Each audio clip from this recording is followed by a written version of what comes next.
নমস্কার সবাইকে, ওয়ান্ডার মহুয়ার নতুন আরেকটি ভিডিওতে সকলকে স্বাগত জানাই। আজকে বৃহস্পতিবার আর এখন সকাল ৮টা। তাহলে এখন থেকেই আজকের ভিডিওটা শুরু করা যাক। কি দিয়ে আজকের ভিডিওটা শুরু করব বা কি বলবো সেটা আমি কিছুই না বুঝতে পারছি না। চতুর্দিক দিয়ে নানা রকম দুঃসংবাদ ভেতরটাকে একদমই যেন ছিঁড়ে খুঁড়ে খাচ্ছে। এখন তো প্রত্যেক দিনই মনে হয় সকালবেলা ঘুম থেকে উঠে কি জানি কোন দুঃসংবাদ যেন আবার আমাদের জন্য অপেক্ষা করে আছে, আর প্রত্যেক দিন নানা রকম দুঃসংবাদ শুনে শুনেই যেন দিনগুলো কেটে যাচ্ছে। আর এই যে এত বড় বিমান দুর্ঘটনাটা, এইটা যেন আমি কিছুতেই আমার মনের ভেতর থেকে বার করতেই পারছি না, জানেন তো। আর এই কারণে আমি খুব অসুস্থ হয়েও পড়েছি। আর আমার ফ্ল্যাটটা যেহেতু এয়ারপোর্টের পাশেই, তাই প্রত্যেক দিন যেহেতু প্লেনের ওঠা নামা এই শব্দগুলো শুনছি, এই ঘটনাটা হওয়ার পর থেকে আরও যেন ভেতরে ভেতরে আতঙ্ক লাগছে। আর বারবার মনে হচ্ছে আবার কোনো দুর্ঘটনা হবে না তো। আর এই সমস্ত জিনিস জানেন তো আমাকে প্রচণ্ডভাবে ভাবায়। আমি কোনো খারাপ খবর যদি একবার শুনে নিই, সেটাকে নিয়ে আমি এত চিন্তা ভাবনা করতে থাকি যে আমি একদম অসুস্থ হয়ে যাই। পরশুদিন ডোডোকে নিয়ে আর মাকে নিয়ে একটু ঘুরতে বেরিয়েছিলাম, তো সেইখানেও রাস্তায় গরম তো ছিলই, আর এই নানা রকম খবর এই সমস্ত মাথার মধ্যে এতটাই ঘুরছিল যে রাস্তায় আমি সেন্সলেসও হয়ে গেছিলাম। খুব শরীর অসুস্থ ছিল, ওই জন্য আপনাদের সঙ্গে ভিডিও শেয়ার করতেও আমার একটু দেরি হলো। তো যাই হোক, এখন অনেকটাই সুস্থ আছি, ঘরের কাজকর্ম নিয়ে রয়েছি, শরীরটা একটু উইক আছে। তাই ভাবলাম কাজে ফেরা যাক। কাজের মধ্যে থাকলে মাথার মধ্যে উল্টোপাল্টা চিন্তা ভাবনাগুলো আসবে না, আর শরীর আর মন দুটোই ভালো লাগবে। আজকে সকালে ব্রেকফাস্টে তো আলুর তরকারি বানিয়েছিলাম, আর তার সঙ্গে আনিয়েছি আজকে মোটা মুড়ি। তো মুড়ি দিয়ে আলুর তরকারি খাবো, আমার কম্বিনেশনটা দারুণ লাগে। আমাদের ঘরে খেতে সবাই ভালোবাসে ঘুগনি মুড়ি, আলুর তরকারি দিয়ে মুড়ি। আর দুপুরের ভাতটাও করে রাখলাম, প্রচণ্ড গরম পড়েছে, তাই আজকে ঘরে 3 জনে মিলে প্ল্যান করেছি পান্তা ভাত খাবো আলু ভাজা। তাই যেহেতু রান্নাটা কম আছে, তাই আজকে ঘরের একটু ডাস্টিংয়ের কাজ করব। আর বাইরেও রং চলছে, মানে আমাদের ফ্ল্যাটটা রং চলছে, তাই মাঝে মধ্যে আবার মানে যেই জায়গাটা রং হচ্ছে সেইখানে জানলাটা বন্ধ করে দিতে হচ্ছে।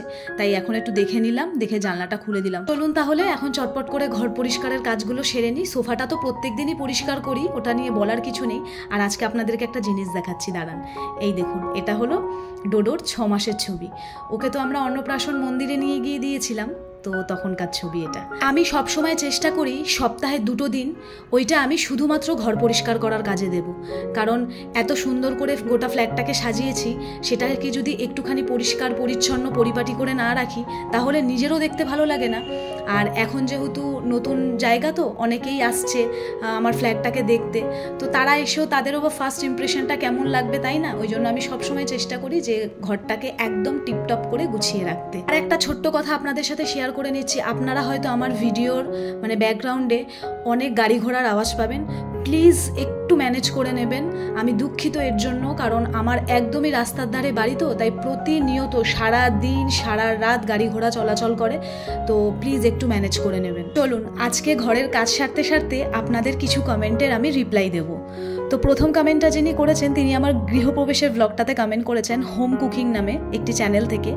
বাহ, খুব ভালো লাগলো তোমার গৃহপ্রবেশের ব্লগটা দেখলাম। তো থ্যাংক ইউ সো মাচ আমার ব্লগটা দেখার জন্য আর এত সুন্দর একটা কমেন্ট করার জন্য। সুপ্রভা বারিক নামে আমাকে একজন কমেন্ট করেছে, দিদি তুমি কখনো একটা ধূপকাঠি দিয়ে পুজো করবে না, একটা ধূপকাঠি দিয়ে পুজো করতে নেই। বাই দ্য ওয়ে, তোমার কাজগুলো দেখে তোমার এই ছোট্ট বোনটা কাজ করতে অনেকটা ইন্সপায়ার্ড হয়। আমি সত্যিই জানতাম না যে একটা ধূপকাঠি দিয়ে পুজো করতে নেই, তো জেনে যখন নিয়েছি আর কখনোই করব না। আর অনেক ধন্যবাদ তোমাকে এত সুন্দর একটা কমেন্ট করার জন্য। নেক্সট কমেন্টটা যিনি করেছেন, আমি ঠিক উচ্চারণটা করতে পারছি না, শঙ্খ বা শাখা একটা কি সামথিং লেখা রয়েছে। সেই বোন আমাকে কমেন্ট করেছে, দিদি তোমার ফ্ল্যাটটা কত স্কোয়ার ফিট, আর যদি পসিবল হয় রুম সাইজগুলো একটু কাইন্ডলি বলবেন। আমি এর ওপর অলরেডি একটা ভিডিও বানিয়ে রেখেছি, আপনি পারলে আমার চ্যানেলে গিয়ে দেখতে পারেন। আর রুম সাইজগুলো আমার সঠিক জানা নেই, ওটা আমি জেনে অবশ্যই জানিয়ে দেবো। অনেক ধন্যবাদ এত সুন্দর একটা কমেন্ট করার জন্য আর আমার ভিডিওটা দেখার জন্য। ঘরে রান্না বান্না না থাকলে ঘরের যে কত কাজ সারা যায় সেটা কিন্তু একমাত্র আমরা হাউসওয়াইফরাই জানি। প্রত্যেক দিনের আমাদের যে কাজকর্মগুলো থাকে তার সঙ্গে রান্না বান্না এই সমস্ত কাজ করে আপনি দেখবেন ঘরের কোনো এক্সট্রা কাজের জন্য সময় বার করতে পারবেন না। আমার মনে হয় যেদিনকে রান্না বান্না ঘরে কম থাকে সেই দিনকে কিন্তু এই সমস্ত কাজ খুব ভালো মতনই সেরে নেওয়া যায়। এর মধ্যে ভাবছি একদিন কিচেনটাকে খুব ভালো করে ডিপ ক্লিন করব।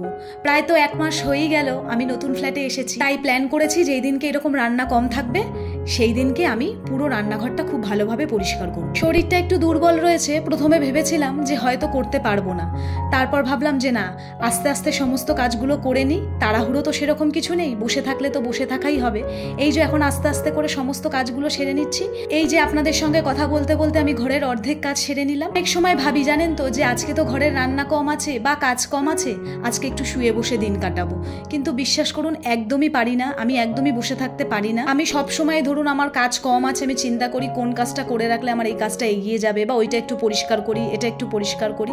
তো আমি সব সময় কাজের মধ্যে থাকি আর এইভাবে ঘরের কাজকর্ম করে ঘর দুয়ার পরিষ্কার রাখি। এইদিকে সমস্ত কিছু পরিষ্কার করে ডাইনিং টেবিলটাও একেবারে গুছিয়ে নিলাম। এখন একটু বসে জল খাবো, অনেকক্ষণ ধরে টানা কাজ করছি। সকালবেলা চিয়া সিডস দিয়ে আর বাতাসা দিয়ে ভিজিয়ে রেখেছিলাম, বাতাসাতে পেটটাও ঠান্ডা থাকবে, আর চিয়া সিডস তো খাওয়া ভালোই। আমার এই যে কাচের জগটা, এটার মধ্যে প্রায় 1 লিটার জল ধরে, তো আমি এর মধ্যেই সবসময় চিয়া সিডস খেলে এটার মধ্যেই ভিজিয়ে রাখি, আর সাথে সাথে আবার ওআরএস এর জলও খাচ্ছি। ওই যে বললাম শরীরটা ভালো না, সেই জন্য। আমার ফ্ল্যাটের এই যে মেন দরজাটা, এটার প্লায়ের ওপরে যে প্লাস্টিকটা আছে ওটা এখন অবধি তুলিনি, কারণ ফ্ল্যাটে তো এখনো পুরোপুরি রং কমপ্লিট হয়নি, তাই রং কমপ্লিট হলে তারপর এটা তুলবো, কারণ একবার যদি দরজার মধ্যে রং পড়ে যায়, সেটা যদি না তোলা যায় দেখতে প্রচন্ড বাজে লাগবে। মহুয়া কর্নার ইউটিউব চ্যানেল থেকে আমাকে কমেন্ট করেছে, খুব সুন্দর তোমার ফ্রিজটা, কত লিটারে? তো আমার ফ্রিজটা হচ্ছে 350 লিটার, মানে 350 লিটার, স্যামসাং এর।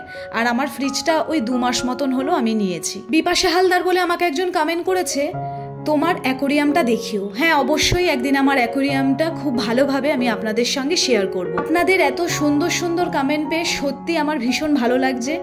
এইভাবেই আমাকে কমেন্ট করবেন আর আমার পাশে থাকবেন। তাহলে চলুন এখন খাওয়া দাওয়ার পর্বটা সেরে নেওয়া যাক। গন্ধরাজ লেবু কেটে নিচ্ছি, কারণ পান্তা ভাতের সঙ্গে তো গন্ধরাজ লেবু না হলে ভালো লাগে না। কিন্তু দুঃখের বিষয়, আমি পান্তা ভাতের সঙ্গে একদমই লেবু খেতে পারি না, যেহেতু আমার অ্যাসিডিটির প্রবলেম আছে, তাই অনেক ভালো লাগার জিনিস আমাকে অ্যাভয়েড করে চলতে হয়। ওইদিকে ওদের দুজনকে খেতে দিয়ে আমার হাতের কাছে কয়েকটা কাজ ছিল, আমি ভাবলাম এগুলোকে আগে সেরে নিই, তারপরে আমিও খেতে বসবো। তো কয়েকটা বাসন ছিল, সেগুলো ধুয়ে নিলাম। আর সকালবেলা তো যে আলু আর পেঁয়াজের ঝুড়িটা ধুয়ে দিয়েছিলাম, তো সেইটাতে এখন আলু পেঁয়াজগুলো ঢেলে রাখবো।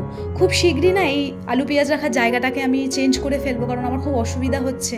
খুব বেশি পরিমাণে আলু পেঁয়াজ এর মধ্যে রাখা যায় না, আর বেশি চাপ পড়লে না এটা নড়বড়ে হয়ে যায়, তাই ভাবছি একেবারে একটা লোহার কিনে নেব। রিসেন্টলি বেশ কিছু জিনিস অর্ডার দিয়েছি আমার ফ্ল্যাটটাকে সাজানোর জন্য, কারণ যখন এখানে এসেছিলাম তখন তো একবারে সমস্ত জিনিস করা পসিবল হয়নি, সময়ের খুব অভাব ছিল। তাই এখন কয়েকটা জিনিস অর্ডার দিয়েছি, আসলে অবশ্যই আপনাদের সঙ্গে শেয়ার করব।